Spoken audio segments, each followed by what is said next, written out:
Now to that big developing story surrounding Florida's new elections law. In an event only open to Fox News, Governor Ron DeSantis signed a reform bill into law this morning, and almost immediately after, opponents started filing lawsuits. So first, let's show you what is changing for voters. The use of drop boxes will be limited, and they'll have to be supervised by election officials. Drop boxes will not be open after work hours, and there are new limits on who can collect ballots and how many they can drop off. If you vote by mail, you'll have to request those ballots more often. Finally, if you need to make changes to your voter registration information, you're going to have to give more personal information like your social security number. And Jameson, the governor, and Florida's GOP both say these new rules are meant to boost election security despite no evidence of widespread voter fraud in 2020. And two civil rights groups are taking issue with that lack of evidence, calling the changes voter suppression. The NAACP and League of Women Voters each filed their own federal lawsuit. ABC Action News reporter Jasmine Stiles is going in depth tonight on the legal battle ahead.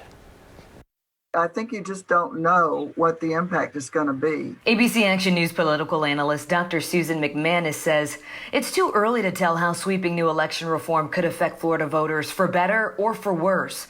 But she could say with certainty there will be budget discussions. The one that's the most difficult for them to gauge right now is how much is it going to cost to staff up to be able to do all of these things. Just minutes after the governor signed the bill into law, several advocacy groups filed an injunction hoping to put a stop to it.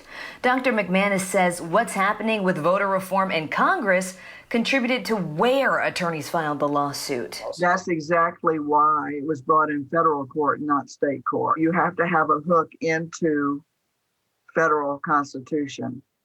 And of course, the Voting Rights Act deals with the 14th Amendment. And those groups could get reinforcements. I would not be surprised to see a number of lawsuits filed by the Department of Justice against states who are pulling back on voters' rights. Jeff Swartz is a law professor, and he says who those groups are suing could pose a problem. Every single supervisor of elections was named as a defendant because the injunctions would apply to them.